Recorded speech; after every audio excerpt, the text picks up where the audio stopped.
Have you ever wondered how close you've come to danger without even realizing it? At Shivering Vault, we take you there, one story at a time.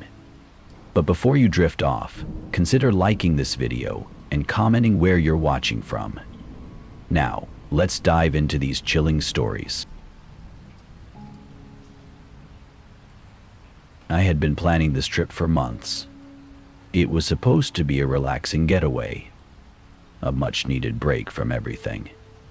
I had just turned 24, and the idea of taking my first solo road trip seemed like the perfect way to clear my head. I rented a small cabin in the mountains of California, far away from everything. Or so I thought.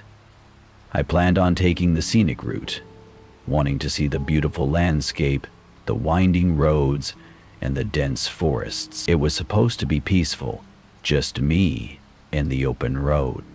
But from the moment I pulled off the highway for gas, everything felt wrong. I had been driving for about 5 hours, and my gas tank was running low. The GPS showed a station up ahead, so I decided to stop. The place was small, almost like something you'd see in a movie. A single building with 2 gas pumps out front, a convenience store with dirty windows, and a small Honest to the side. There was only one other car at the pump. I didn't like how empty the place seemed, but I was too tired to look for another station. Parked at one of the pumps and got out, stretching my legs. That's when I saw him. A man standing by the entrance of the convenience store, watching me. He looked like he was in his 50s, wearing a worn-out flannel shirt and jeans. His posture was casual, but there was something unsettling about the way he just stood there, staring at me without saying a word. I tried to shake it off, telling myself I was overthinking it. Maybe he was just a local, someone who worked at the station. But as I walked toward the pump, I couldn't shake the feeling that he was watching me more closely than was normal. I filled up my tank as quickly as I could, trying not to make eye contact. I could feel his gaze following me as I moved around the car. I finished and went to put the nozzle back into the pump, but just as I was about to walk to the driver's side, I heard the door of the station creak open. The man stepped out, walking toward me slowly. He was close enough now that I could smell the faint scent of cigarettes on him, mixed with something else I couldn't place. "Need anything inside?" he asked, his voice rough. I forced a smile, trying to keep the situation light. "No, just getting gas." But he didn't move away. Instead, he took a step closer. "You traveling alone?" The hairs on the back of my neck stood up. I nodded quickly, not wanting to engage. "Yeah, just a road trip." He eyed me up and down like he was sizing me up. After a long, awkward pause, he spoke again, his voice a little too low for comfort. "You know, it's dangerous out here. There's a lot of weirdos driving through these parts. You sure you're okay traveling by yourself?"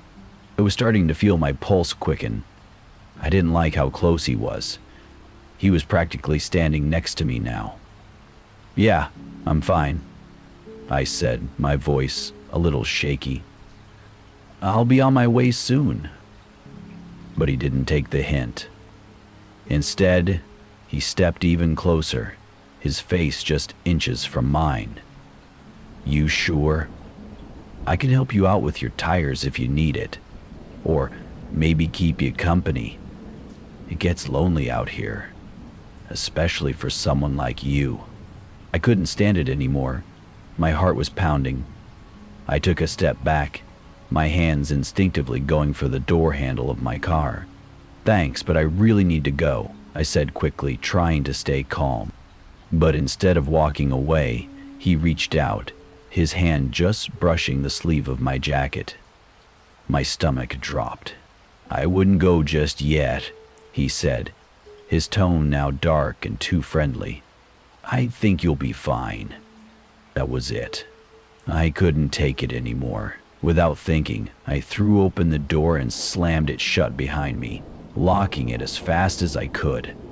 I started the engine, barely able to control my shaking hands as I pulled out of the lot. I didn't look back, I just sped away. While I thought I was in the clear, but as I glanced in my rearview mirror, I saw something that made my blood run cold. The man was in his truck, following me. I tried to push the panic down. Maybe he's just going the same way, I told myself. Maybe it's a coincidence.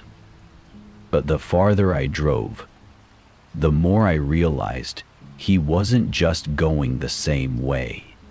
He was tailing me. Every time I turned, he was right there, matching my speed, staying just a little too close. I gripped the steering wheel tighter, my heart racing. This couldn't be happening.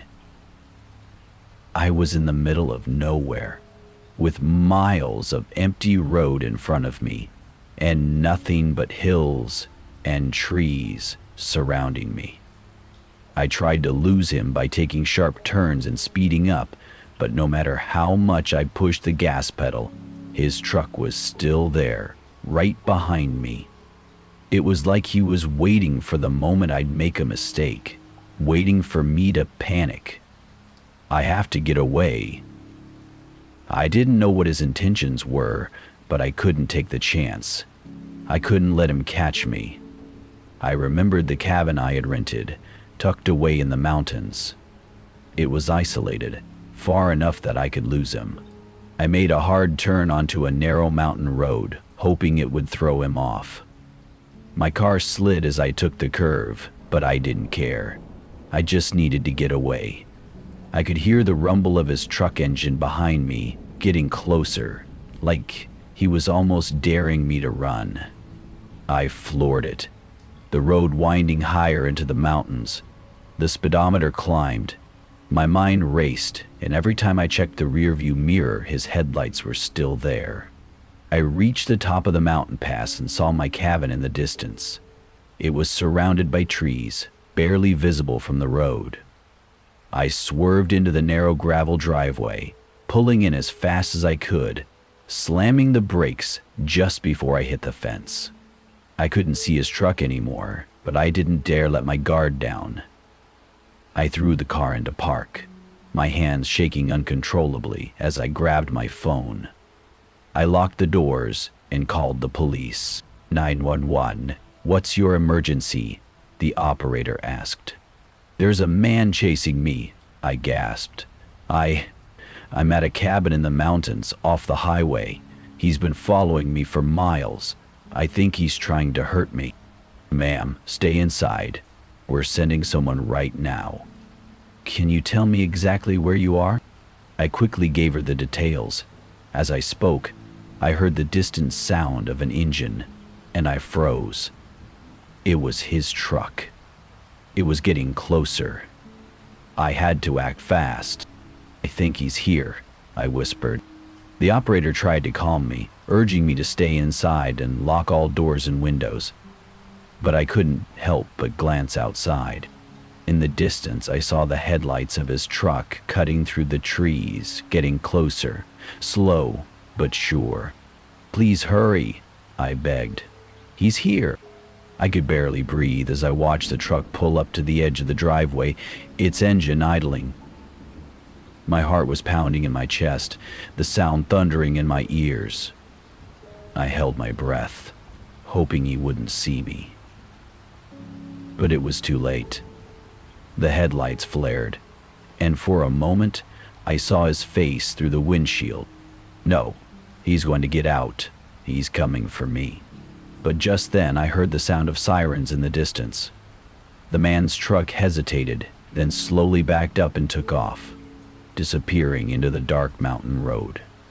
The police arrived within minutes, and I was finally able to breathe. They said he hadn't been seen before, but they'd caught him on surveillance cameras at the last gas station. He had been following travelers for weeks, harassing them, sometimes showing up at the most random places. They'd been trying to track him down, but never had enough evidence. The police said I had been lucky to escape when I did. That man, he was caught later that night. I haven't done a solo road trip since. We often think nothing bad will happen to us, but it only takes one moment of vulnerability.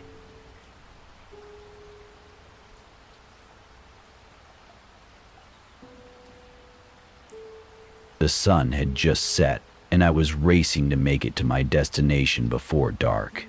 I had already been driving for hours through California's back roads, trying to make it to a city about 3 hours away. I hadn't planned on being out here this late, but you know how it is. Plans don't always work out. I wasn't too worried. It was just a quiet stretch of road, and I thought I'd be fine as long as I got to the next town before night fully fell. But the closer I got to my destination, the more I noticed the road getting emptier. I hadn't passed another car in over an hour. It was the kind of place where your phone signal cuts out and the horizon stretches on forever. The headlights on my car cut through the gathering darkness, but that's all I could see. The road felt endless. Then I saw it. In the distance, a car was pulled over to the side of the road. It wasn't in a parking lot, just sitting there on the shoulder with the headlights off. At first, I thought it was just another person who pulled over for a break, maybe some kind of breakdown. But something about the situation didn't sit right with me. The car looked like it had been sitting there for a while, and as I got closer, I could barely make out the shadow of a person standing next to it.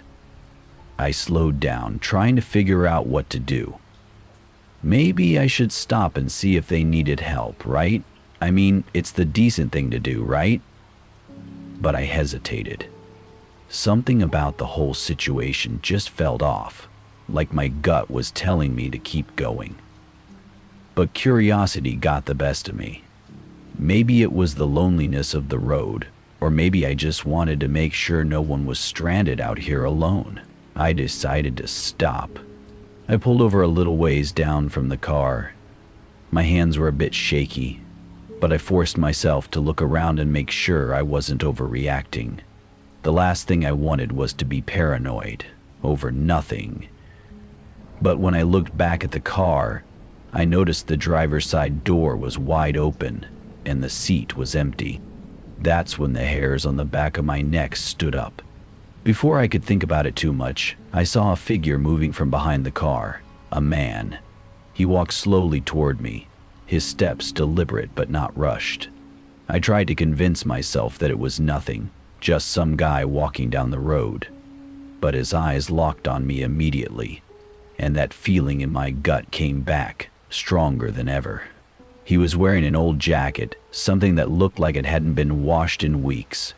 His clothes were a bit scruffy, like he'd been on the road for a long time. I don't know why, but something about him didn't sit right with me. "Hey," he said, his voice low. "You lost or something?" I didn't know how to respond. His presence was unsettling, but I didn't want to seem rude. "No, just heading to San Diego." The man paused, staring at me with those eyes that felt like they could see right through me. His gaze didn't waver. "You really shouldn't be out here alone at night," he said, his tone strangely calm. "You never know who's lurking around these roads.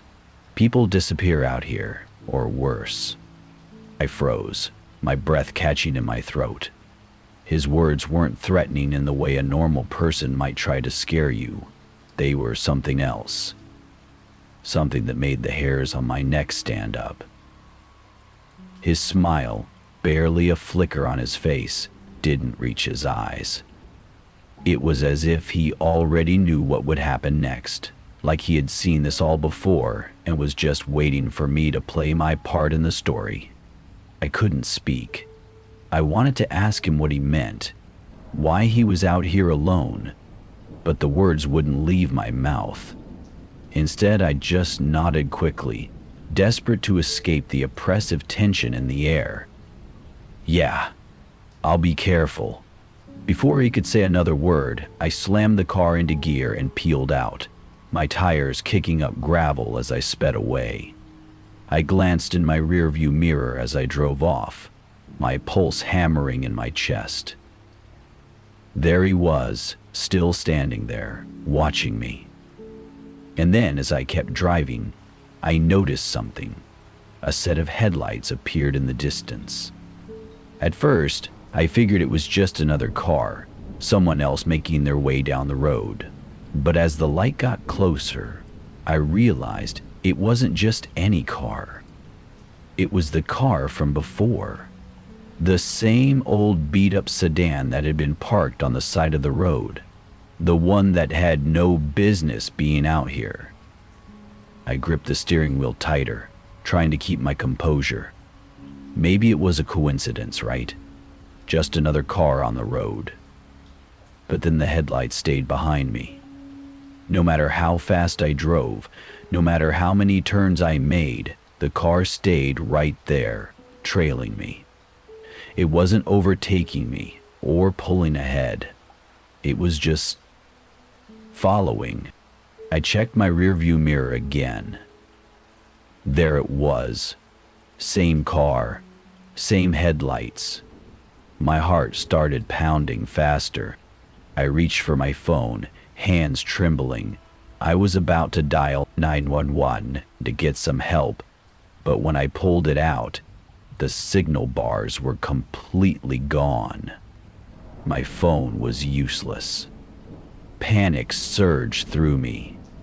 I was out here, alone, with no way to reach anyone. And that car, it was still following me, like it was waiting for me to make a mistake. I couldn't think straight. I slammed my foot down on the gas pedal, speeding down the road, trying to outrun whatever was behind me. The car didn't speed up. It just kept pace, staying right on my tail. No matter how fast I went, it was there, close enough to make me feel like I was being hunted. My breath came in shallow gasps, and every turn I made felt like it could be my last. I could barely focus on the road, just keeping my eyes on the rearview mirror, where that same set of headlights never wavered. I kept pushing forward, desperate to reach the city. I needed people. I needed safety. Finally, after what felt like hours, I saw the glow of streetlights up ahead. More cars, more buildings. I was almost there. I glanced back one last time, and the car was gone. Just like that, it had disappeared into the night. My hands were slick with sweat as I pulled into the first busy street I could find. I didn't stop until I was surrounded by people. I drove straight to the police station, not even thinking about it. I reported the car, the man, everything. The officer took down the details, but I could see the skepticism in his eyes. "We'll look into it," he said. But I didn't feel reassured. They never found that car. They never found the man. To this day, I still don't know who he was or what was his intentions. I'll never know. All I know is that I listened to my instincts and I drove away. If I hadn't, I don't know what would have happened if I hadn't trusted my instincts and driven away when I did. Maybe it was nothing. Maybe it was just some strange coincidence. But to this day, I can't shake the feeling that I was dangerously close to something worse. Something I'll never truly understand. That's it for today's tale from Shivering Vault. If you have a story worth sharing, drop it in the comments or send it our way. Don't forget to subscribe and share with your fellow thrill seekers. As always, the Shivering Vault thanks you for unlocking today's tale. Until next time, the vault awaits your return.